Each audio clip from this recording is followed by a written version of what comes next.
Ley del Efecto, tu podcast de salud y bienestar, donde hablamos de datos y no de relatos.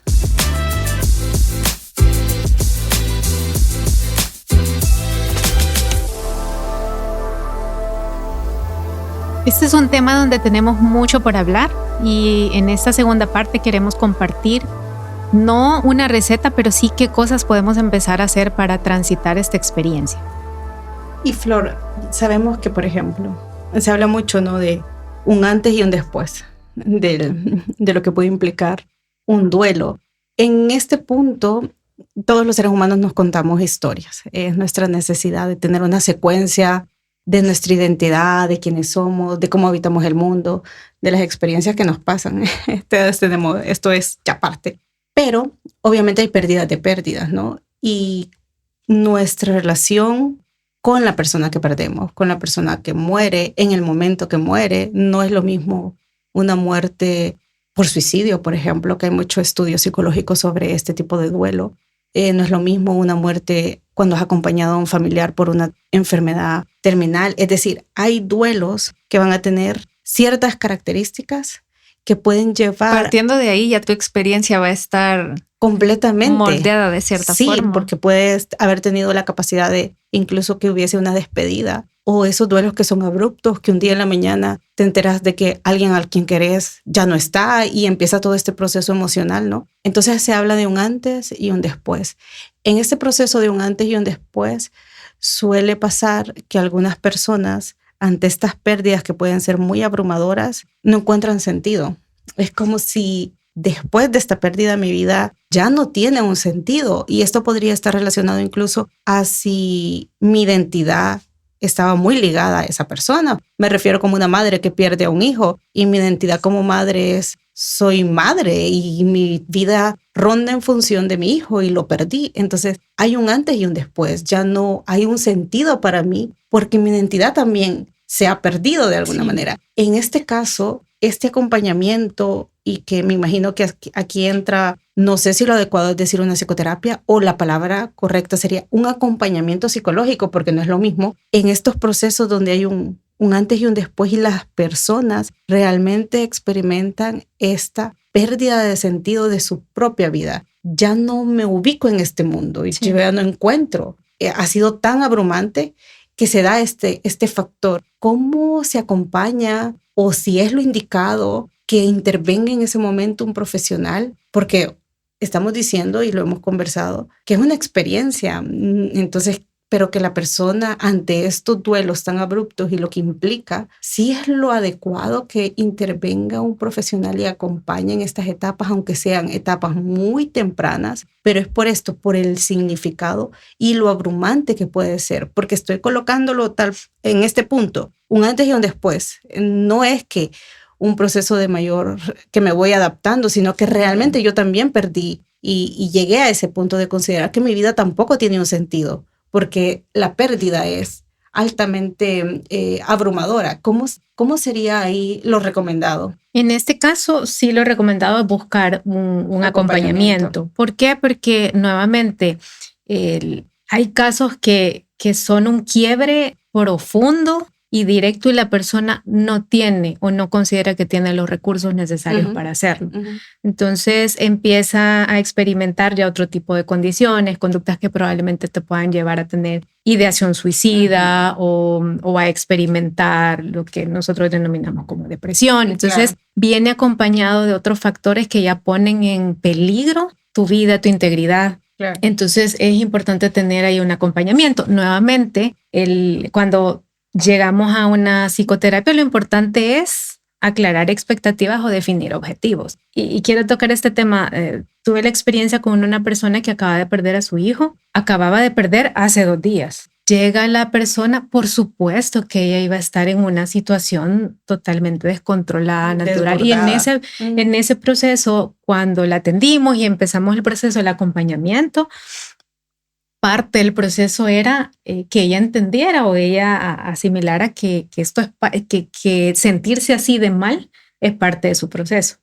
Si alguien llega con una expectativa de ya no quiero sentir dolor, sí, los terapeutas tenemos que ser muy responsables de orientar a la persona y explicarle que ese no es un objetivo que lo podamos lograr. Pero en el caso que tú dices, estamos hablando de situaciones donde ya la integridad puede verse afectada.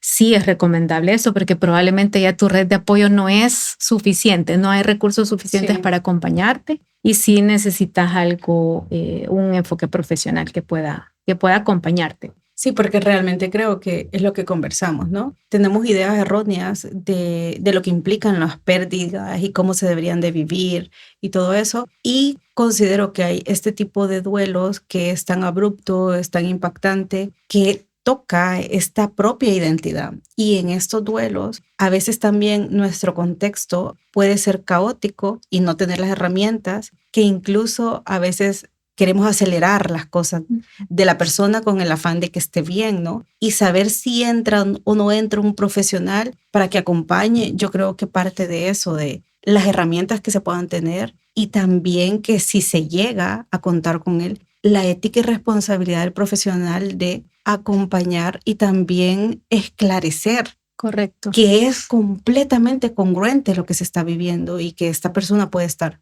muy desbordada en ese momento emocional, pero es importante eso, que suceda, no al contrario de quitar cualquier cosa o decir, no, pero sí, la vida sí. No, está bien que suceda este dolor y eso a lo mejor sea muchísimo más sanador que actuar como si no ha sido este impacto, ¿no? O esta manera de encontrarse como con una minimizar noticia. esa pérdida de cierta forma, es como bye, ya. Exacto, sigamos. Entonces sí creo que es un equilibrio entre no todo mundo necesita ir a terapia porque perdió a alguien, exacto, pero hay personas que sí lo van a necesitar. Y no podemos caer justo en esos extremos de decir o empezar a decir a una persona, porque es muy común que te diga, pero mira, si yo salí adelante, yo lo he escuchado muchísimo, mira, yo perdí y empiezan a sacar la lista de personas que han perdido y yo no necesité apoyo. Esta persona si lo necesita, que lo busque. Y creo que es un termómetro muy importante, ¿no? Y sabes que yo recuerdo también que se hablaba muchísimo en relación al duelo, explicarle y la relevancia que tiene para las personas, lograr a comprender que hay, tú decías al inicio, una adaptación y es readaptarse a la relación con la persona que perdiste. ¿Por qué lo digo? Porque es que nunca lo olvidas. La persona que has perdido, que significaba tanto para ti y que querías, nunca la olvidas. Simplemente lo que se cambia y lo que hay que saber es que la manera en cómo yo interactuaba con esa persona, que a lo mejor yo la veía, yo le podía verbalizar te quiero, ¿no? Y podíamos tener encuentros familiares o encuentros de cualquier tipo en el sentido de que me relacionaba en lo físico con ella, en el compartir, en lo cotidiano, no está. Pero no significa que hay un olvido, no significa que no lo vuelvas a sentir o que no vuelvas a experimentar. Pueden pasar muchísimos años y que a lo mejor en ciertas fechas la añoranza porque esa persona o un recuerdo o algo que te estimule, eso es que no va a desaparecer porque la persona vivió, era parte de tu contexto. Entonces aprender y también a decir que lo que hacemos con las pérdidas es readaptarnos a la manera en cómo interactuamos con esa persona, porque desde el momento en el que, si lo ponemos bien cultural, ¿no? De que el Día de Muertos vamos a visitarlos, desde ahí nos estamos relacionando con nuestros seres queridos. Simplemente ha cambiado la manera simbólica, ha cambiado. Hay personas a lo mejor que no irán a un cementerio, pero hay fechas que recuerdan y surgirán emociones porque se siguen pensando. Entonces es aprender también esa parte valiosa de decir, lo que cambia es esta relación de interactuar con él, pero sigue estando en mi memoria, sigue estando en mi vida, en mis recuerdos y en lo cotidiano. Entonces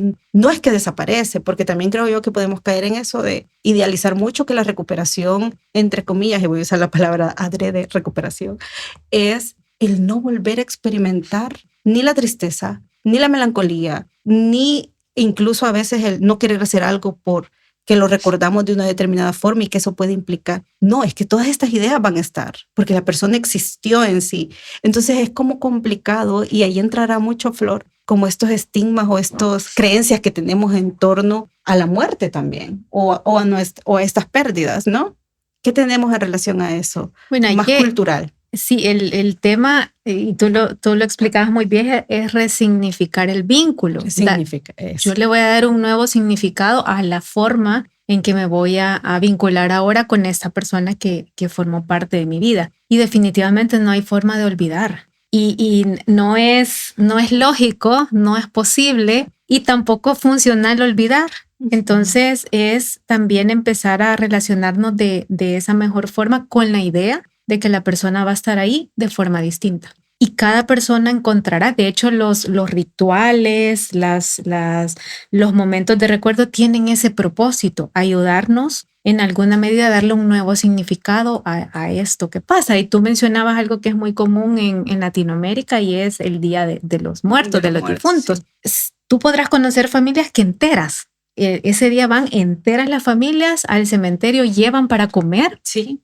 Y ahí hacen su momento, algunos llevan mariachi, otros hacen una oración, cada familia ha determinado esto. Y desde una mirada de afuera puede ser, pero lo que están haciendo no, es un ritual que a ellos les favorece. Si eso se hace en una negociación de familia y a ti esa es la forma que tú estás encontrando para relacionarte con ese vínculo. Y creo que por eso son importantes también. Sí. Una de las cosas que hablábamos antes de iniciar era cómo vivimos este proceso. Antes era vivirlo mucho en comunidad. Si la persona fallecía en su casa, de repente tus vecinos llegaban y entraban y te acompañaban, cocinaban o llevaban comida por varios días y de alguna manera eso funcionaba porque era una contención colectiva. Ahora probablemente es algo mucho más individual y se ha perdido, digamos, de alguna forma esa contención grupal, pero también tiene un significado. Entonces es importante eso, empezar a identificar qué cosas de manera individual o con tu familia pueden empezar a hacer para resignificar de la forma en que yo me voy a vincular. Y nuevamente, en una misma familia van a ser diferentes. Si unos padres perdieron un hijo, el papá se va a vincular de forma distinta como lo hace la mamá. Y debe haber un respeto también, esa empatía y esa compasión de entender que yo puedo determinar una forma diferente de hacerlo y estar ahí apoyándonos en nuestra diversidad, en nuestra individualidad. Y qué válido, ¿no? Porque a veces creo que también en la masculinidad tenemos ciertas expectativas de cómo se tiene que vivir un duelo en ese hecho y a veces choca a lo mejor para otros que no encajen esta forma. Entonces caemos en lo que hemos conversado, en esta manera como de invalidar o de tener expectativas de cómo lo tenés que vivir tú y cómo lo tengo que vivir yo. Y no funciona, no hay claridad ni hay ciertos para decir las mujeres lo vivimos de una determinada manera y tiene que ser así. Claro, sí sabemos que hay ciertas conductas que por lo mismo moldeamiento social las mujeres tenemos o estamos más estimuladas, mejor dicho, a reproducir y vernos en esa situación, pero que también hay que recordar que justo la diversidad y la respuesta van a depender mucho de esta manera en la que lo hemos aprendido durante muchísimo tiempo y no hay nada escrito, por decirlo así, de que tiene que ser el estándar de cómo lo vas a reaccionar. Pero entonces lo más, voy a decir adecuado sería lo más funcional porque... La palabra. Ajá, porque al final, como es una experiencia particular, individual, pero la forma adecuada de vivirlo es lo que sea más funcional para todos, pues, y sobre todo en estas fechas, por ejemplo, que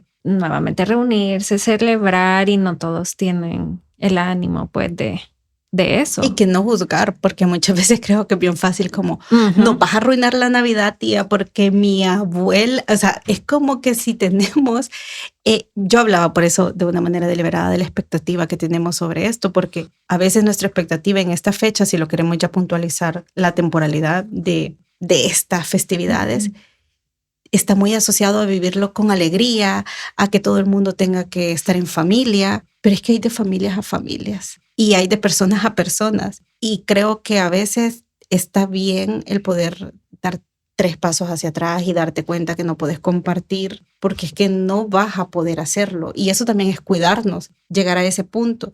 Pero que el ambiente te abrace esas acciones es lo complejo, porque la gente espera que hagas lo contrario, que entres en la alegría, que entres en esto, y es fácil como decir, pero es que ya pasó, pero volvemos a lo mismo. Creo que quizás nos falta volver a estimular comportamientos que como sociedad nos generen mayor sostenimiento, que antes a lo mejor estaba, ¿no? Se vivía de una manera distinta a la actualidad, en la modernidad, pero volver a tener esa forma de ser más solidarios, conductas más de cooperación, de comunidad al final de cuentas, ¿no? Definitivamente. Y creo que ahí hay un reto bien grande en las dos visiones. Uno, si yo soy la persona doliente, la que ha tenido una pérdida, tengo que reconciliarme con el hecho de que probablemente no voy a encontrar el respaldo que yo quisiera. Muy bien. Sí. Tampoco puedo juzgar que mis otros familiares, por ejemplo, estén disfrutando de, si lo hablamos puntualmente en la Navidad, sí, y yo no. Probablemente no voy a encontrar la comprensión y es importante que me reconcilie con esa idea y que también comunique mis límites, porque a veces actuamos y no comunicamos y está bien, yo puedo estar en mi derecho a no comunicar, pero probablemente puedo decir de una manera, ¿sabes qué? No estoy en mi mejor momento. A mí esta idea de ejemplo, hacer una cena en este año, en ese momento no me funciona, me siento muy mal. De repente voy a llegar un momento y me voy a ir y me encantaría que respetaran ese punto. Si lo respetan o no, no sabemos, claro, pero tú lo dijiste y ser coherente también con eso. Entonces puedo ir temprano, me regreso a mi casa, si eso es lo que me es más funcional, como tú decías, Sandra, definitivamente tiene que ver con eso. Me gustó porque esto es de ida y vuelta, si te fijas. Y qué bueno que lo decís, Flor, porque es cierto, es de ida y vuelta. Es tanto también tú posicionarte y es eso, aceptar que a lo mejor y reconciliarte, me gustó esa palabra, con la idea de que no te van a poder a lo mejor ni comprender ni respaldar, pero ejerciste, si lo quieres decir de alguna manera, tu derecho a la comunicación, a expresar lo que saliera de tu cabeza y que ya no fuera un supuesto de que se siente mal, ella no quiere participar, sino un hecho real y decir, no estoy en este momento en estas condiciones. Ser coherente con eso, pero también está el otro lado, que si los demás lo viven con alegría y los demás lo experimentan como algo distinto, también está bien. También la diferencia está en esas formas donde a lo mejor sí se pueda buscar, no siempre va a ser porque creo que es un ideal muy grande, pero sí aceptar los límites que todos tenemos, porque todos tenemos límites, sí. Todos. No hay nadie que no tenga un límite con lo que te sientas cómodo, con lo que te sientas incómodo. Y saber cuando alguien no y cuando alguien sí también. Y no pasa nada si vos lo disfrutas y yo no, pero sí sabes tú que al menos yo me retiro por esto y vos podés seguir disfrutándolo, pero este entendimiento sí es complejo, no es fácil, la verdad. Creo que se requiere de muchísimas cosas, pero sí es importante considerar que sí también se puede llegar a materializar este tipo de relaciones y de comunicaciones sobre algo tan importante, ¿no? Y sobre todo de comunicaciones, porque yo creo que esa es una habilidad que no siempre se tiene, porque, es de, bueno, ahorita estoy como en este momento mal y no quiero expresar mi malestar y es como, bueno, ya saben que me siento mal. Asumir que ya saben, pero es eso que hablábamos hace un momento también. ¿Cómo tú vas a saber lo que esa persona necesita? O en este caso, lo que, pues sí, vea, esta otra persona quiere si no lo decís, pero es que a veces es como difícil pero también hablar. pasa, yo creo, sí, claro que porque es difícil, porque también aquí viene en cuenta que nunca hablamos de las cosas que nos duelen tan abiertamente y no con tanta facilidad. Tampoco habrá personas que sí, a lo mejor su aprendizaje es decir, yo digo lo que pienso y lo que siento con una mayor habilidad y a otras se les hace más difícil. Pero también creo que hay estos puntos importantes de yo no te puedo obligar a que tú la pases mal porque yo la estoy pasando mal, pero tampoco te puedes obligarme a que yo la pase bien porque tú la estás pasando bien. Es llegar a ese punto de comprensión de tan importante es que tú te lo quieras pasar bien como tan importante es que yo en este momento no tenga disposición para pasármela bien. Entonces la palabra que dijiste, Flor, me parece muy acertada, es reconciliarte con estas ideas, porque si nosotros como personas pudiéramos tener esta libertad de reconciliarnos con las ideas que no nos tienen por qué aceptar 100% nuestras, pero tampoco nosotros podemos imponerlo. Entonces son estos intermedios que la palabra adecuada en psicología y que siempre nos gusta es el depende de muchas cosas, porque es cierto, habrán casos de casos, pero lograr estos intermedios de decir,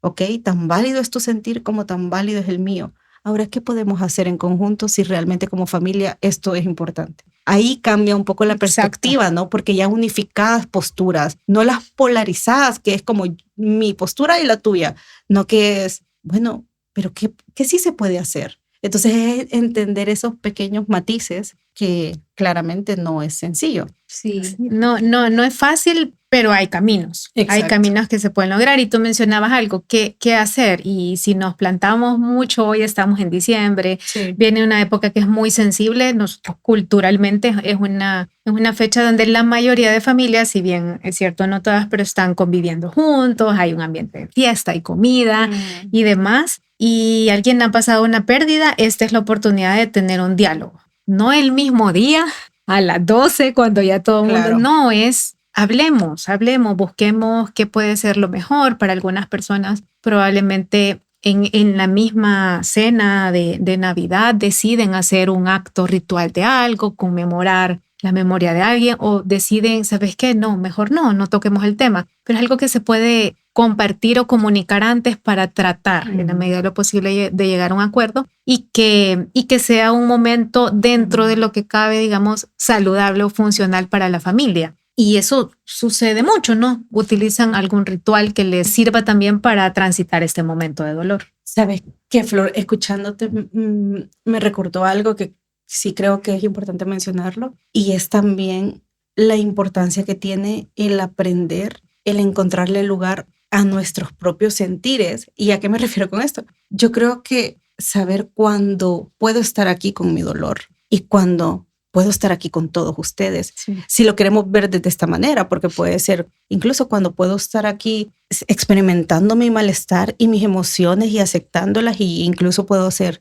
llorar como una conducta consecuente, pero también cuando me toca trabajar, ¿no? Estoy aquí trabajando. Lo pongo en estos ejemplos para que se entienda a lo que me refiero, porque creo que es la capacidad de poder ser conscientes de cuándo no vamos a fusionarnos todo el tiempo con nuestro malestar y el dolor y el sufrimiento, como lo que yo decía, una pérdida del sentido de la vida. Más que todo es aprender a cuándo darle mi lugar a mi dolor, mis tiempos, mis momentos, cuándo estar aquí con él, pero también cuándo distanciarme un poco. No va a desaparecer, no me lo invalido, simplemente sé que ahorita, este instante, por ejemplo, de la cena, lo que tú mencionabas como ejemplo, es mi momento de estar en la cena con los que tengo aquí, con los que estamos hoy aquí, con los que decidimos de alguna forma estar aquí y que tiene un valor, porque supongamos que hay un valor en esa reunión.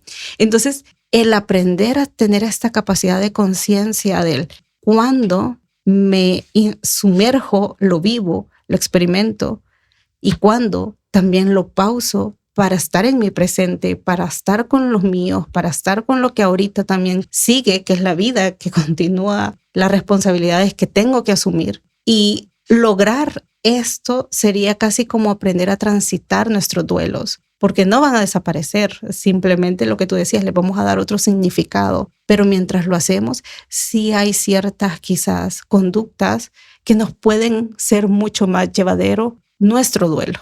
Esta forma de tanto comunicar, tanto de tener una red que nos sostenga, pero también de nosotros aprender a vernos cuándo nos corresponde estar en cada cosa, que creo yo que es bien complicado, porque ahorita lo veíamos en función de lo de afuera, ¿no? Pero cuando vos tenés que aprender a decir, no, pero es que este es mi momento donde me corresponde estar aquí con esto y afrontar esto.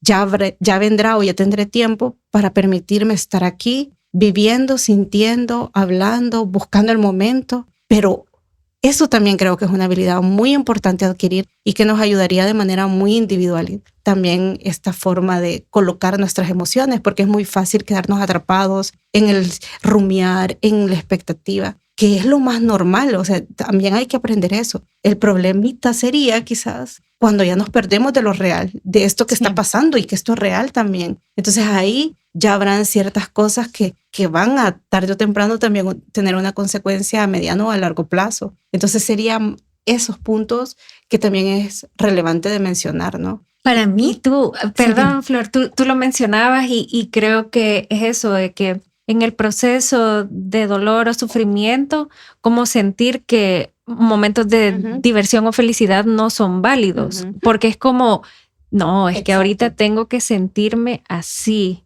y tengo que estar así. Claro, no es un tiempo determinado, pero, por ejemplo, si fuese en 2 meses, 1 mes, entonces hay una celebración o lo que sea y es como, no, pero es que tengo que seguir en eso porque es incoherente estar feliz en este momento si tengo algo tan fuerte en mí.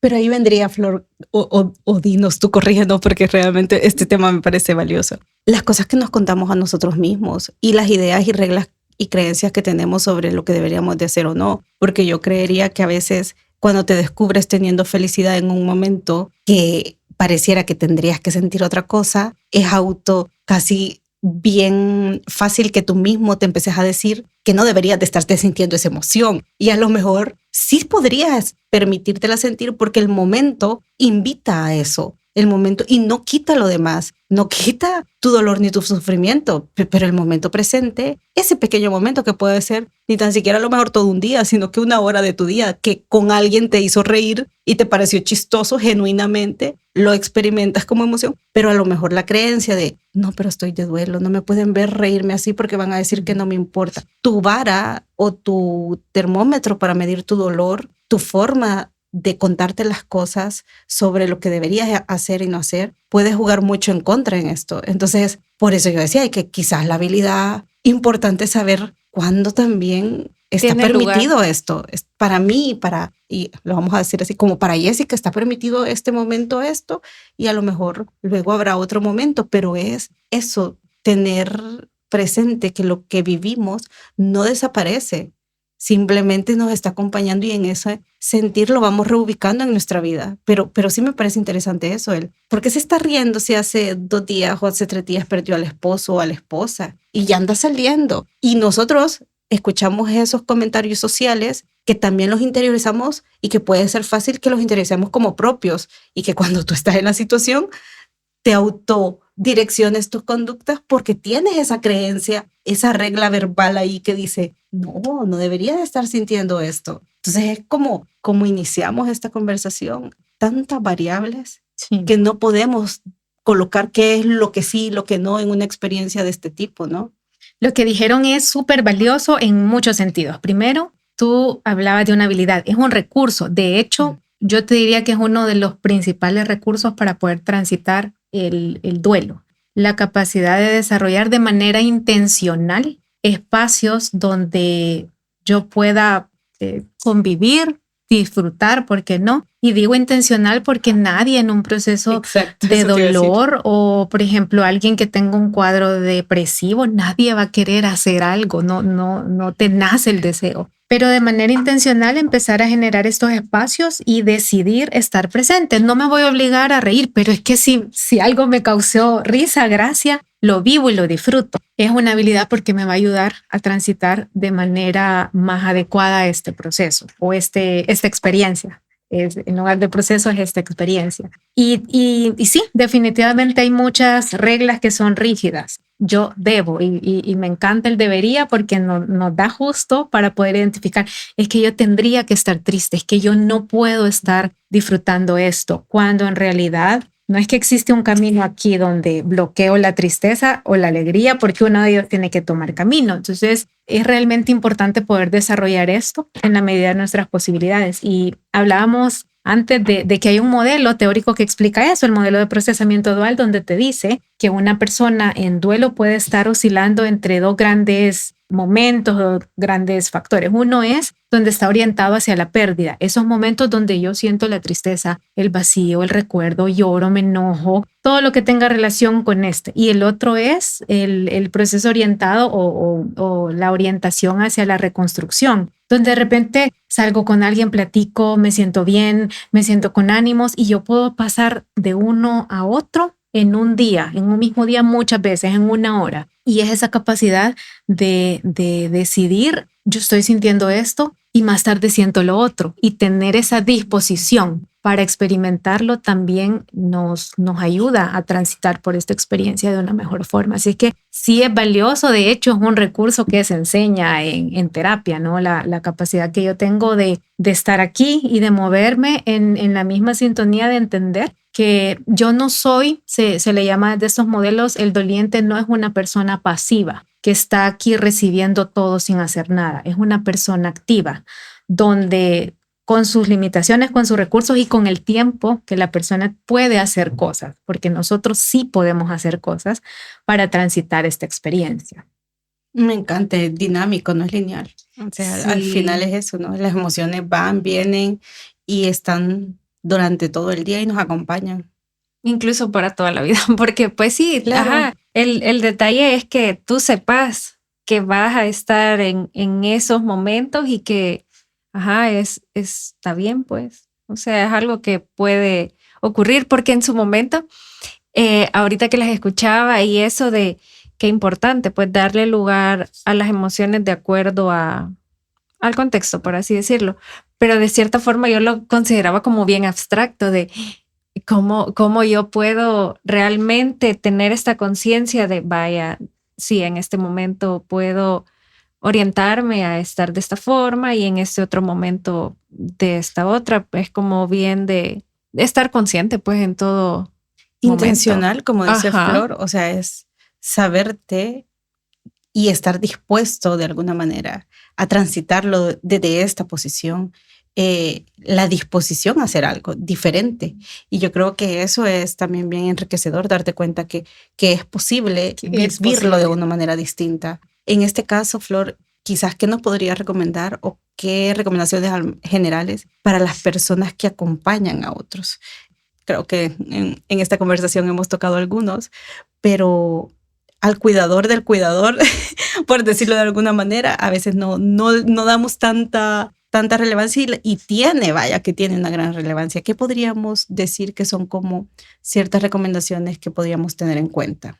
Para mí la principal es estar presente y comunicarle a la persona que estás presente, porque yo puedo asumir que estoy presente y yo, Sandra, yo aquí estoy para ti, pero nunca te lo dije. Nunca te lo expresé de tal forma que la persona doliente supiera que puede contar conmigo. Entonces, para mí esa parte, estar presente, entender que la otra persona muchas veces no va a poder responder a ese estar presente de la forma que yo quisiera. Probablemente hay veces no va a querer hablar, otras veces sí, otras veces está muy desbordada, otras veces probablemente no. Entonces es la persona que está cerca, es comprender que esa oscilación, como mencionábamos, hoy estoy muy orientada a reconstruirme, no, hoy estoy muy orientada a la pérdida. Eso va a ser un vaivén y entenderlo yo como persona que acompaña también creo que me ayuda a mí a no tomarme a veces cosas personales, porque puede ser que en un momento la persona que está doliente dice cosas o se aísla totalmente y alguien puede pensar, no me agradece o yo pensé que era su amiga. Entonces creo que eso también ayuda a preparar a la persona que está acompañando a entender que pueden haber muchas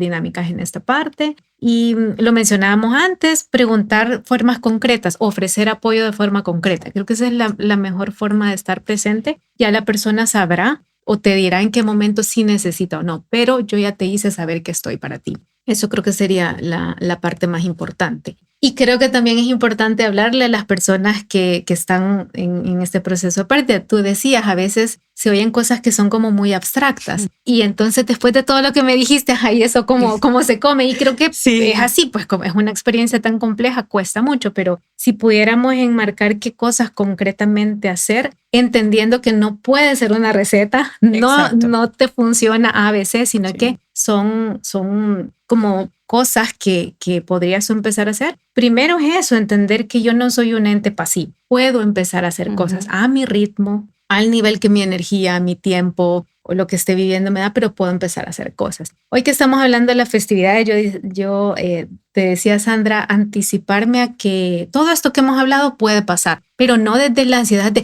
ay, si yo me voy a poner el 24, seguramente me voy a poner a llorar. No, es pensar, es probable que cuando haya una festividad, cuando haya una canción, voy a un restaurante que iba con esta persona, es probable que evoque en mí esa respuesta y es natural. Entonces, esa anticipación sin la predisposición a que me va a pasar, nos puede a nosotros hacer entender a la persona doliente que podría ser que me sienta mal y eso es natural. Esa sería una estrategia. Lo segundo es evaluar en qué estado estoy. Estoy ahorita orientada a la pérdida, me siento en este momento donde estoy pensando con dolor o estoy orientada a reconstruirme.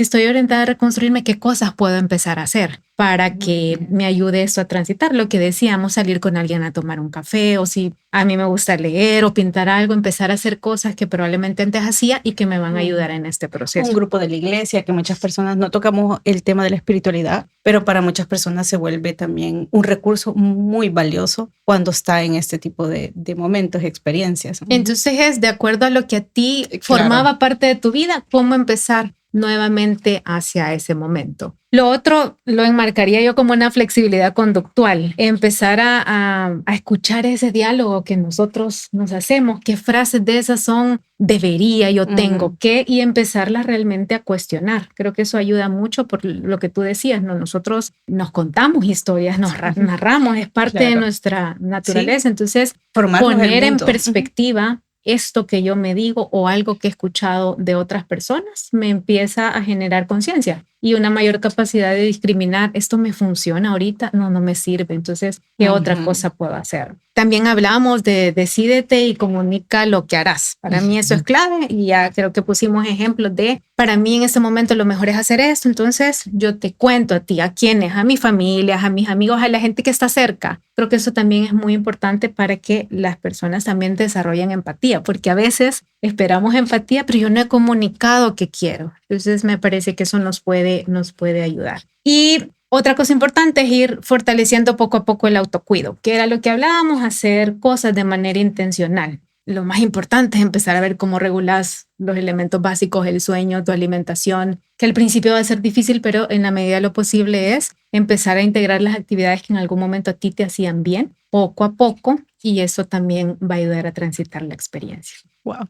Sí. Si te detenés y como dice Flor, con intención prestas y realmente ves que hay recursos que en la medida que los puedes adecuar a ti en lo que te funciona, pueden ser de gran utilidad y que pueden funcionarte a tu favor.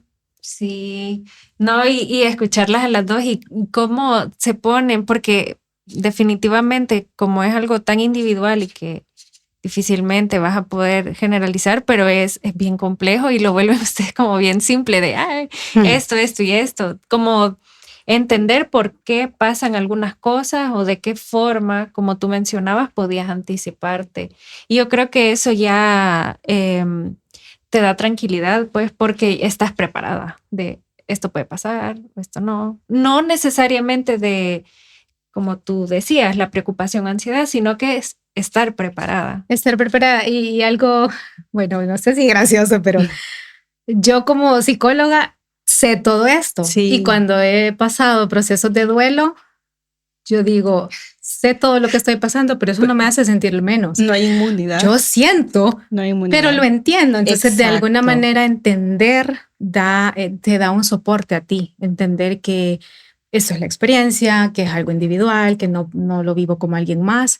Esa comprensión te genera también alivio dentro de la experiencia. Y qué bueno que lo mencionaste, porque creo que aquí es donde lo puedes ver con mayor claridad, ¿no? Los conocimientos son eso, te dan cierta ventaja, y es eso, ventaja. Correcto. Pero no anulan ni quitan que te puedas sentir de una determinada manera. Yo siempre lo ponía, a veces te da agilidad, te da una ventajita de ser ágil porque te das cuenta y decís, puedo ver mi conducta y puedo verme en este momento haciendo esto. Pero si no tuvieras esos conocimientos, lo vivís y lo vas a transitar con esos recursos que puedes tener, que pueden ser muy distintos. Pero la forma de conocer y entender que hay ciertas maneras más amigables, creo que es lo valioso de la educación, de la información, de que sea accesible para ti. Es eso. Tomar ciertos recursos que nos ayuden a transitar con mayor agilidad y destreza, que obviamente la iremos aprendiendo. O sea, y Flor me gustó como lo dice, yo soy psicóloga y yo, pero a veces son nuestros mismos sesgos, ¿no? Porque te das cuenta, no sé si te habrá pasado, porque ya no lo vayas a decir porque sería autorrevelación, de hablar de cuando tus mismos conocimientos también te pueden llevar a caer al otro lado, decir, como yo sé que es esto, entonces ya no voy a pasarlo bien rápido porque ya entendí. No, a veces no lo tienes que entender, lo tienes que sentir. Entonces tienes que dejar sentirlo y convivir también con esa emoción, aunque ya lo entendiste, pero es la experiencia de sentirlo, ¿no? Entonces también pasa eso. Y no es tan fácil ni para el profesional, ni para una persona que no es profesional, porque creo que lo relevante de lo que hemos conversado es volver a integrar que el duelo es una experiencia humana, que todos viviremos en un determinado momento de nuestras vidas, de una u otra forma, con ciertas características particulares muy esenciales, pero todos estamos expuestos a transitar por el hecho de una pérdida, la muerte y la palabra tal cual, que pareciera que a veces da miedo decir muerte, pero es que la vamos a transitar. Entonces entender y estar dispuestos, que creo que es la palabra preferida para mí ahora, la disposición te permite relacionar o aproximarte a empezar a relacionarte de una manera distinta, más amigable. Quizás eso. Sí, más funcional. Funcional, sí. Sí, qué interesante. Y qué valioso, ¿no te parece? Sí, completamente, porque te da como ese sentido de tranquilidad. O sea, así se siente, pues, como esa tranquilidad de, bueno, están estas alternativas, esta forma, y que si bien el proceso va a ser complejo porque implica sufrimiento y pues sí, esa incomodidad, no queremos pero sufrir. Ajá, es eso natural de pues querer evitarlo. Ajá, pero saber de que cada cosa tiene su lugar, ¿verdad? Y que cada emoción también es válida en su momento. Uh-huh. Así que de verdad, Flor, gracias. Ha sido un episodio bastante esclarecedor. Nos alegra que nos hayas acompañado y esperamos que no vaya a ser el último. Necesitas demasiado. Te vamos a ir apartando. Hay demasiadas cosas que tú puedes educarnos y decir. Sí. Sí, porque cada pregunta que te hacíamos era como, ay, entonces esto es esto y esto. El dominio de Flor, sí. Acerca del tema. Para mí ha sido un gusto y créanme que admiro mucho el espacio que han creado. Tú lo dijiste de una manera clara, el conocimiento te da agilidad, no evita que experimentes situaciones, pero sí te permite generar recursos y creo que este espacio es lo que está haciendo y muchos necesitamos realmente esto, escuchar que estas son vivencias colectivas, no me pasa solo a mí, yo no estoy enferma, no estoy rota, no tengo algo que arreglar, estoy viviendo con todo lo que eso implica y ojalá que tengamos espacio para mucho más. A mí ha sido un gustazo. Y que sin ti no sería posible. Así que gracias, ese es importantísimo también. Y gracias por la confianza de venir y conversar con nosotras. Sí, muchas gracias, Flor. Esto fue Ley del Efecto, tu podcast de salud y bienestar, donde hablamos de datos y no de relatos.